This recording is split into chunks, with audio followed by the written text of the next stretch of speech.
Green Win and Sirwanga LLP Week 10 Power Rankings.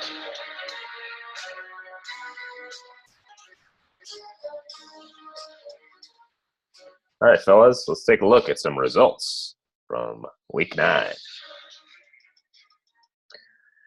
That's Bilal, folks. Worked that salami over, oh man, sad 110 to 95, handing the bad beat of the season to the otherwise second highest scoring team of the week, led by Matthew Stafford's 23.4 points in prime time.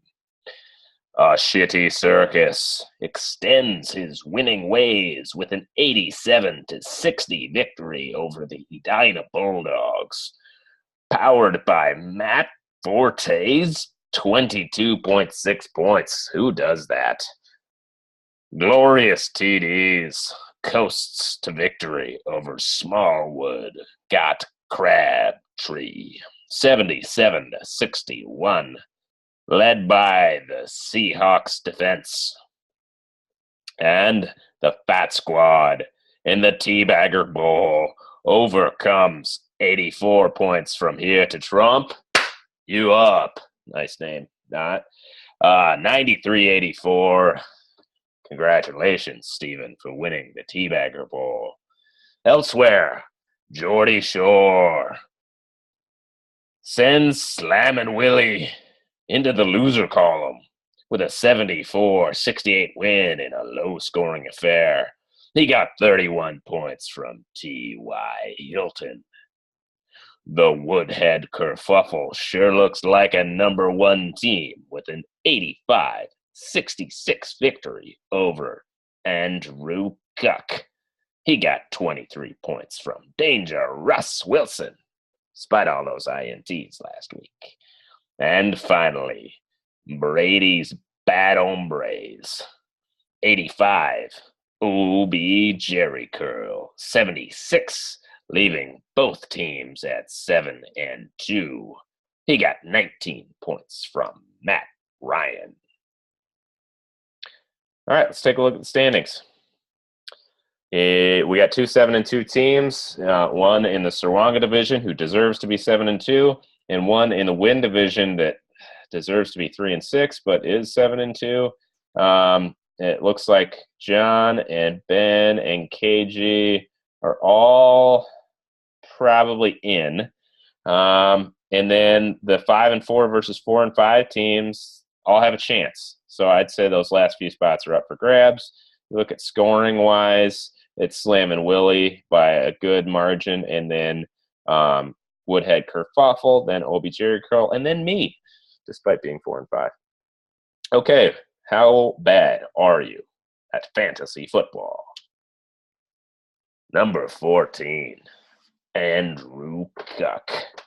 1-8, scored in the 60s again, which is more than I would have predicted. But you're starting something called Kyle Juszczyk. Really? Number 13, here to Trump. You up. Nice name. Not. 3-6. Marvin Jones is good.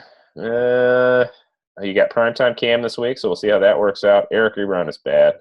And then you have too many Broncos. Manny Sanders and C.J. Anderson. They got Brock Osweiler as a quarterback, or Trevor Siemian, or Paxton Lynch. That offense sucks. Number 12.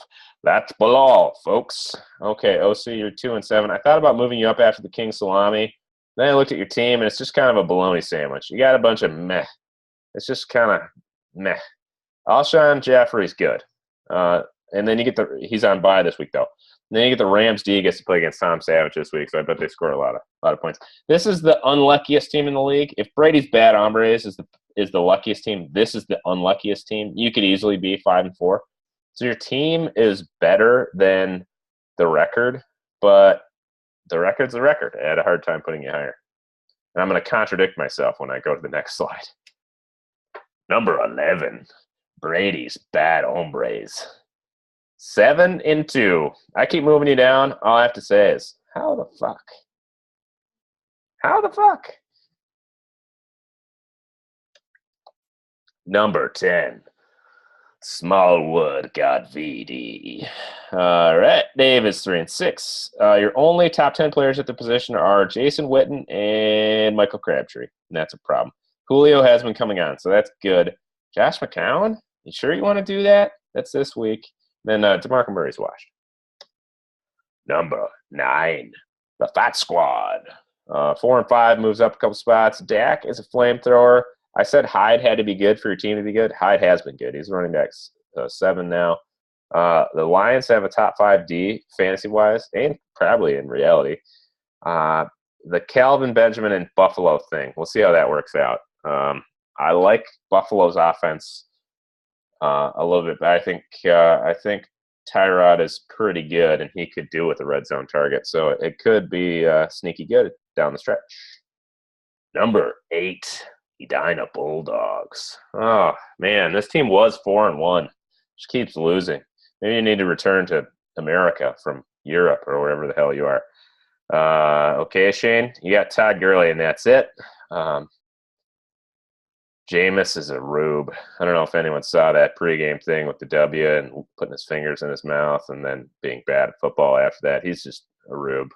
Thankfully, you got Mariota on your bench. You need Diggs to be good, and then I would put Vernon Davis in if I were you. Ryan Griffin is bad. Number 7, Jordy Shore. Tom is 5-4. You won last week. I think I moved you down a spot just because I think your total point output on the season is in the bottom half of the league. T.Y. did go off, and now he's a top 5 receiver on the season, but he's tough to count on week in, week out because it's so unpredictable what they're going to do. It's not him, it's the quarterback. Jordy with Hundley at quarterback is not helping. Devontae is disappointed, and Coleman is still stealing touches from him. And then you're starting Andy Dalton. You think the Vikings defense is going to shut down Cousins that much that it's worth starting Dalton? I don't know if that's wise. Number 6. Oh, man. Sad. All right, I'm 4-5. I did move myself up a few spots. I would have put myself higher because I am 4th in scoring. But honestly, I needed to win last week against OC, and I just ran into the salami. And I'm in a bye week meat grinder. Hunt's on bye. My quarterback's on bye. My defense is on bye. Both my tight ends are on bye. So I'm probably going to score like 50 points this week. Number 5, Glorious TDs. Ben is 6-3. I've had him in the 5 spot pretty consistently. Tymont looks like he might have stolen the job back from Aaron Jones, but that offense is so bad I'm not sure it matters. You're starting Jacoby Brissett this week. That's a curious decision. And the overall lineup, I see all these guys on your bench you should probably be starting. I don't know if that's just catching you, in the middle of the week without setting it or what. The good news is Antonio Brown is elite. Central Michigan Chippewa.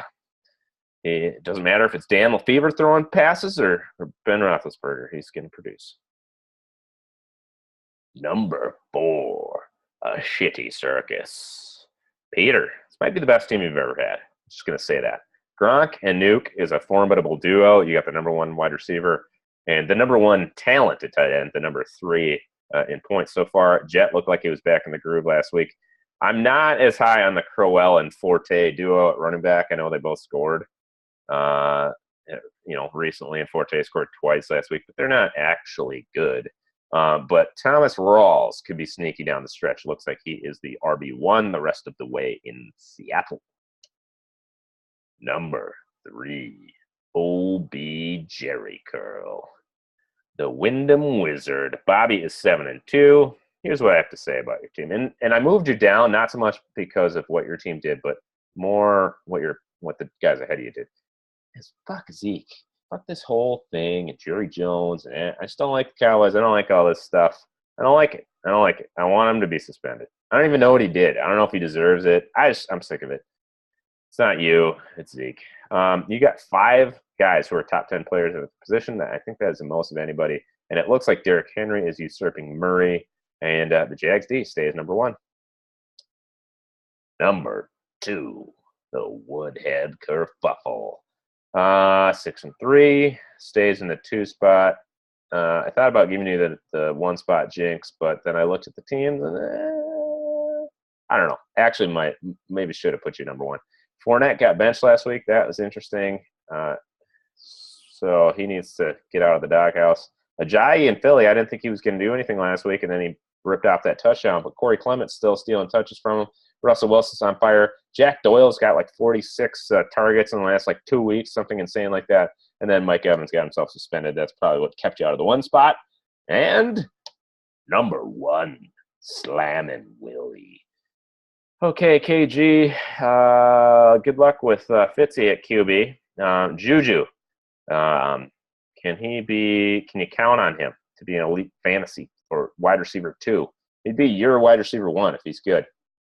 Jimmy Graham looks like he's back to being a top tight end, so that's good for you. And then Christian McCaffrey finally got some yards to go with his catches and to get a rushing touchdown. So things are looking good for this team despite the mediocre and middling output last week. I still think this is the number 1 team. So, gentlemen, let's take a look at some predictions.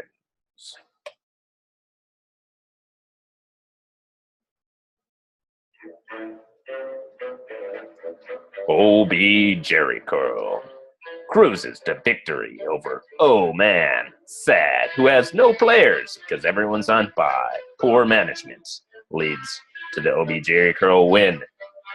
Smallwood got the clap. Crushes the overachieving Brady's Bad Hombres 77-57. A shitty circus. Upsets the Woodhead Kerfuffle 101-87. The Bat Squad crushes Andrew Cuck 84-17. Love the Browns, do you? That's Bilal, folks. Stays in the winning column with an 88-68 victory over Geordie Shore.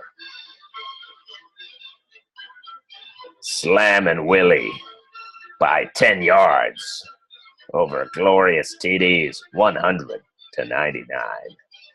And finally, here to trump